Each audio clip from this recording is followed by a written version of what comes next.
거룩한 주일 하나님 앞에 예배드리러 나오신 여러분들을 예수님의 이름으로 축복합니다. 교회는 건물이 아닙니다. 교회는 사람이죠. 교회 건물을 보고 우리는 예배당이라고 합니다. 또 그 예배당 안에 있는 사람을 보고 교회라고 하죠. 예배당이 집이라면은 교회는 가정이라고 말할 수 있습니다. 어린 시절 제가 살았던 동네는 대구 남구에 있는 봉덕동이라는 동네였습니다. 어느 날 친구 집에 놀러 갔는데 뭐랄까 한 70년대, 80년대 그 당시의 일반 집과는 좀 다른 그런 어떤 집이었습니다. 집 마당에 잔디가 이렇게 깔려 있고 또 화초도 있고 또 마당 중심에 이제 작은 연못도 이렇게 하나 있는 그런 어떤 좋은 집이었죠. 또 집도 그 마당을 가로질러서 이제 올라가면은 계단을 반 계단 정도 올라가면은 주변에 이제 발코니 같은 게 있고 현관문이 있는 그런 집이었습니다. 또 그 실에는 큰 창이 있어서 그 창을 열면은 이제 마당을 이제 곧장 내다 보이는 그런 어떤 아주 지금 같으면 고급 빌라 같은 그런 집이었습니다. 근데 제 기억에 그 집이 유독 제 기억에 오래 남는 이유는 그 집에 컬러 텔레비전이 있었다는 거죠. 그 당시는 70년대, 80년대 초였는데 흑백 TV도 별로 이제 가진 없을 수도 있는 그런 어떤 시대였는데 그 집에는 유독히 컬러 텔레비전이 있었습니다. 그게 저한테는 얼마나 인상이 깊었던지 나이가 이렇게 50이 넘었는데도 아직까지 잘 기억을 하고 있는 거죠. 동시에 그 집에 대한 안 좋은 기억도 있습니다. 그건 뭐냐면은 무슨 일인지는 모르겠지만 그 친구의 아버지가 단단히 화가 나서 어머니랑 싸우는 모습을 제가 목격하게 된 겁니다. 두 분이 싸우는 모습인 거죠. 그 집에서 소리를 지르고 막 싸우고 어떻게 보면 대판 난리가 난 겁니다. 근데 얼마나 아버지가 화가 나셨는지 분에 못 이겨서 그 칼라 텔레비전을 들고 거실 창문으로 던져서 마당에 처박아 버린 겁니다. 그래서 그 칼라 텔레비전이 산산조각이 났습니다. 집의 기억은 되게 화려하고 좋죠. 하지만 그 가정을 생각하면은 좀 슬픈 기억이 남습니다. 그 친구는 제가 기억이 나진 않습니다. 그 친구의 이름이 뭔지 아주 어렸을 때 같은데요. 근데 그 친구는 아마 굉장히 불우했을 거다라는 생각이 듭니다. 저는 이것이 가정뿐만 아니라 교회에 대한 교훈이라고 생각합니다. 아무리 화려한 건물로 꾸며진 예배당이라 하더라도 그 안에 있는 교회 구성원들이 화목하지 못하고 사랑하지 못하면 그 교회는 불행한 거죠. 집이 냉하고 서늘해도 가족이 사랑하면 그냥 들어가면 온기를 느낄 수 있습니다. 따뜻함을 느낄 수 있다는 거죠. 그리고 자꾸만 집으로 모여들게 되는 거죠. 반면에 집이 뜨끈뜨끈해도 가족이 사랑하지 않으면 싸우면 춥습니다. 집에 들어가면 휑합니다. 사람들이 모이지 않는다는 거죠. 행복한 교회는 건물에 있는 것이 아니라 그 안에 있는 구성원인 사람에게 있는 거죠. 교회란 건물이 아닌 사람이기 때문에 그렇습니다. 사랑하는 성도 여러분, 좋은 교회를 찾아다니지 마시고 여러분들이 좋은 그리스도인들이 되시기를 바랍니다. 그러면은 좋은 교회에 다닐 수가 있는 거죠. 본문은 예수님께서 십자가에 달리시기 바로 전 마지막 식사를 하시면서 하신 말씀입니다. 제자들은 늘상 모이는 다락에 모여서 식사를 하며 말씀을 듣고 주님과 교제를 나누었습니다. 주님은 자기 자신의 죽음을 알고 계셨고 제자들은 몰랐죠. 그때는. 하지만 바로 몇 시간 후에 주님은 십자가에 달려 그들의 죄를 위해서 또 우리의 죄를 위해서 죽으실 것입니다. 마치 자기의 죽음을 예견한 아빠가 이를 전혀 모르는 자식들에게 이야기를 하듯이 마치 유언같이 예수님에게 오늘 본문 말씀을 하시는 거죠. 우리 오늘 본문 34절인데요. 우리 한번 다 같이 함께 읽겠습니다. 시작. 새 계명을 너희에게 주노니 서로 사랑하라. 내가 너희를 사랑한 것 같이 너희도 서로 사랑하라. 아멘. 저는 예수님께서 주신 이 땅에 주신 가장 큰 명령, 요청이 무엇일까라고 생각했을 때 마태복음 28장의 선교의 대명령이라고 생각했습니다. 모든 족속으로 제자를 삼아 아버지와 아들과 성령의 이름으로 세례를 주고 땅끝까지 내 증인이 되라 하신 이 선교적 명령이 주님이 주신 그레이트 커미션이라고 해서 가장 중요한 말씀이라고 저는 생각했습니다. 당연하죠. 100% 옳습니다.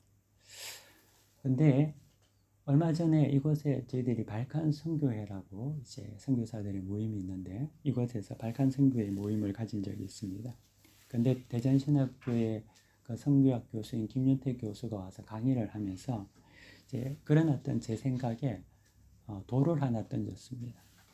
왜냐하면은 예수님께서 제자들에게 주신 마태복음 28장의 선교적 명령은 19, 20세기 기독교 선교 전성기에 시대적 환경에 의해서 좀 확대, 부각된 그런 말씀이지 않나라는 그러한 어떠한 신학적인 견해가 지금 나타나고 있다는 거죠.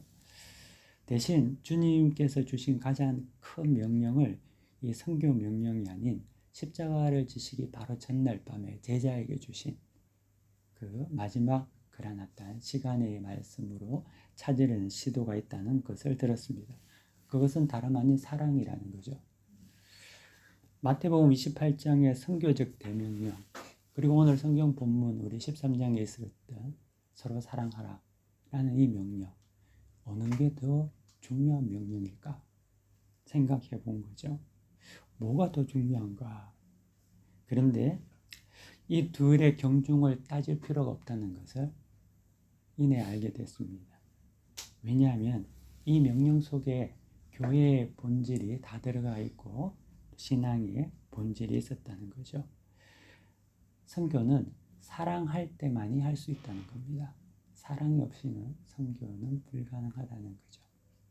교회가 사랑의 공동체가 될 때 전도할 수 있는 거죠. 교회가 사랑의 공동체가 될 때 선교할 수 있습니다. 사랑해야지만이 여러분들 전도하지 않습니까? 사랑하지 않으면 할 수 없는 거죠. 총알 없는 군인이 전쟁터에 나갈 수가 없는 거죠. 사랑이 없으면 선교할 수 없습니다. 사랑하지 않으면 전도도 불가능하다는 겁니다. 저는 오늘 이 말씀을 가지고 짧은 예수님께서 우리에게 주신 2절의 말씀을 가지고 한 3가지 정도로 여러분들과 함께 말씀을 묵상하면서 나누기를 원하는데요. 첫 번째는 다락의 은혜가 있다라는 겁니다. 초대교회가 시작된 장소는 마가의 다락방이었습니다. 그 다락방은 예수님과 제자들이 모였던 곳이고 그곳에서 예수님은 제자들을 가르치시고 떡을 떼셨던 곳입니다. 또 다락은 예수께서 죽으시기 바로 전에 자신의 유언과 같은 말씀을 남긴 곳이 다락방이었습니다.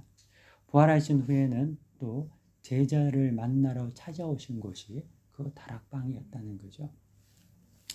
다락은 십자가 전에는 부활을 전하는 장소였고 부활 후에는 부활을 확인케 해주는 그러한 곳이 다락이라는 곳이었습니다. 부활을 전하고 확인하는 장소가 교회라는 거죠. 이곳은 예수 그리스도의 부활을 전하는 곳입니다.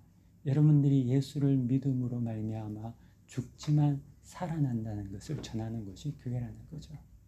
그리고 그 부활이 이곳에서 다시금 확인되는 것, 내가 성령 안에서 그것을 확신케 되는 것이 교회라는 것입니다.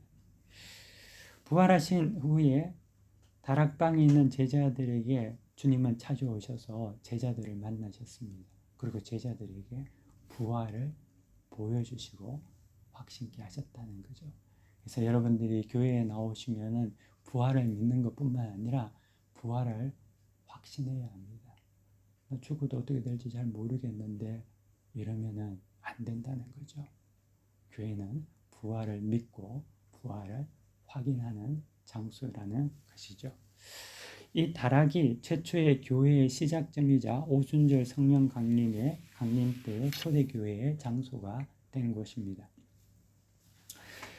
자그레브에 여행을 오게 되면 숙박 어플들을 많이 보고 찾아옵니다. 그리고 숙박 어플리케이션을 통해서 뭐 아파트를 찾기도 하고 호텔을 찾는 거죠. 근데 이제 그런 숙박 어플리케이션을 보면은 시내의 위치에서 평가가 되게 좋은 그런 어떤 것들이 있습니다. 사진을 이렇게 보면은 사진도 굉장히 모던하고 깨끗하고 또 아주 또 방이 넓고 또 모든 것이 잘 갖춰진 그런 어떤 집이죠. 근데 그 정도 되면 꽤 비싸야 하는데 가격이 쌉니다. 좀 우아하죠. 또 호텔 같은 경우도 4성급, 5성급 호텔 중에서 객실 중에 싼 객실이 있습니다. 가격이 되게 다 비싼데 그 일반적인 가격에 비해서 싼 객실이 있다는 거죠. 그 이유를 알고 보니까 그 아파트나 객실은 다락에 있는 그러한 것이었다는 겁니다. 아파트의 경우에 건물 4층이나 5층에 위치하고 있고 중요한 거는 엘리베이터가 없다는 거예요. 그 가방을 들고 올라가야 됩니다. 끙끙거리면서 올라가야 되는 거죠. 그리고 호텔 같은 경우는 가장 상층에 있는 모서리가 있는 그런 천정이 낮은 방 이런 객실이라는 거죠. 사실 다락은 좀 천시받는 장소입니다. 안방도 거실도 아닌 다락은 좀 엑스트라 용도로 사용되는 것 아닙니까? 물건을 두거나 아니면 주거용이라기보다는 뭐 단기 손님들이 뭐 임시적으로 사용하는 그러한 방이죠. 예전에는 다락에는 식모나 또 그 집을 지키는 뭐 집사들 이런 사람들이 방을 사용했습니다. 예수님과 제자들이 모인 최초의 장소가 다락이었다라는 것은 우리가 한번 다시 기억해 볼 필요가 있죠. 예수님과 제자들이 늘 모인 장소는 거실이 아니었다는 겁니다. 안방이 아니었다는 거죠. 다락이었다는 겁니다. 예수님께서 제자들과 모인 곳은 호텔이 아니었고 리조트도 아니었다는 거죠. 다락이었다는 겁니다. 사랑하는 자그레브 한인교회 성도 여러분, 저희 교회도 다락이죠. 여러분들 올라오셨는데 수고하셨지만 여기도 5층 다락에 위치해 있습니다. 그래서 건물 자체 난방은 이곳에 들어오지 않습니다. 그래서 겨울에는 히팅을 해야 되고 여름에는 냉방을 해야지만이 이곳에서 지낼 수가 있는 거죠. 또 힘들게 걸어 올라와야 합니다. 하지만 예수님께서 교회의 시작을 다락에서 하셨다라는 것은 우리에게 의미가 있다고 생각합니다. 여러분, 다락에 은혜가 있습니다. 다락의 예배를 여러분들 소중히 여기시고 하나님의 은혜 가운데서 여러분들이 이곳에서 믿음 생활을 잘 하시기를 바랍니다. 이 다락 교회에서 세상을 품는 그런 교회가 세워지기를 축원합니다. 또 다락에서 말씀을 나누고 떡을 떼고 서로 깊이 사랑하십시오. 그때 하나님께서 여러분들 통하여서 놀라운 복음의 역사를 이루실 줄 믿습니다. 두 번째로는 세 계명 사랑하라라는 말씀을 주님께서 하신 말씀 한번 보겠습니다. 사랑하라는 계명은 세 계명은 아니죠. 이는 율법에 있던 옛 계명입니다. 여호와 하나님을 사랑하고 내 이웃을 내 몸과 같이 사랑하라. 근데 왜 주님은 이 흠 계명, 옛 계명을 내가 새 계명을 주노니 서로 사랑하라. 왜 새 계명이라고 이야기했을까? 예수님은 율법을 폐지하러 오신 것이 아니라 율법의 완성자로 오셨지 않았습니까? 그래서 주님은 이전의 율법을 파기하고 새로운 계명을 주신 것이 아니라 옛 계명을 완전케 하러 오셨습니다. 내 이웃을 내 몸과 같이 사랑하라 하신 옛 계명은 인간의 자기 사랑에 기준된 것으로 지극히 조건적이고 제한적인 그러한 사랑이었다는 거죠. 옛 계명의 사랑의 범주 안에서는 원수를 사랑하기가 쉽지 않습니다. 그리고 당연히 끝까지 사랑하기도 어렵습니다. 오래 참을 수도 없고 7번 이상 용서는 더 해줄 수가 없는 거죠. 더욱이 친구를 위해서 목숨을 버린다는 것은 바보 같은 어리석은 이야기인 거죠. 하지만 새 계명은 이런 불완전한 옛 계명을 완성케 하십니다. 주님이 세운 교회는 인간의 자기 사랑의 기준에 근거한 옛사랑에 대해서 이야기를 하고 계신 것이 아니라 자기 자신을 죽기까지 내어주신 십자가의 사랑, 그 새 계명 위에 교회가 세워져야 된다. 그 새 계명 위에 여러분들이 너희들이 사랑해라 라고 하신 말씀이었다는 거죠. 옛 계명의 사랑이 있던 곳은 성전이었습니다. 율법의 기준에서 판단하고 정죄했죠. 그 사랑에도 긍휼도 있고 자비와 용서와 인내 모든 것이 다 있습니다. 없지 않습니다. 다 있는 거죠. 하지만 그것은 완성된 사랑은 아니었다는 거죠. 교회는 새 계명으로 그리고 새 계명의 사랑으로 세워져야 합니다. 십자가의 사랑으로 용납하고 용서해야 한다는 거죠. 그 사랑은 율법의 사랑과는 사뭇 다르고 정말 넓고 깊은 그러한 사랑이 된다는 거죠. 여러분들은 그러한 사랑을 가지고 교회를 세워가시기를 바랍니다. 주님께서 말씀하신 새 계명 사랑하라. 옛 계명이 아닌 새 계명 사랑으로 여러분들이 또 교회에서 사랑을 나누고 섬기시기를 바랍니다. 세 번째로는 이 새 계명만이 이 사랑, 이만이 선교를 할 수 있다는 거죠. 요한복음 21장에는 부활하신 예수님과 제자 베드로의 만남이 기록되어 있습니다. 예수님의 죽음 이후 베드로는 고향으로 돌아가서 자기 자신의 생업인 어부의 일을 다시 시작을 합니다. 그곳에 부활하신 주님이 찾아오시죠.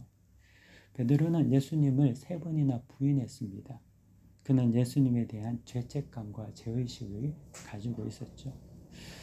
그는 또한 12제자 중 하나였던 가룟 여다의 배신으로 인하여서 그들의 어떤 공동체성이 무너진 것을 굉장히 아파하고 있었습니다. 또한 그는 아마도 가룟 유다로 인해서 굉장한 배신감을 느끼고 있었을 거라고 생각이 듭니다. 또한 유대 군중들의 변덕과 제사장의 음모 그리고 분노에 굉장히 낙심되어 있었던 것이죠. 근데 그런 베드로에게 주님께서 찾아오셔서 묻습니다. 네가 나를 사랑하느냐? 라고 하니까 베드로가 네 주님 내가 주님을 사랑합니다. 라고 이렇게 3번이나 대답을 하죠. 베드로는 주님께서 물으실 때 주님께서 내가 주님을 사랑하는 것 주님 아십니다. 라고 이야기합니다. 근데 주님께서 그 말씀을, 그 이야기를, 그 말을 듣고 베드로에게 하시는 말씀은 네가 나를 사랑해? 그러면 내 양을 먹여라. 다시 말하면 선교해라. 복음을 전해라. 라는 것 아닙니까?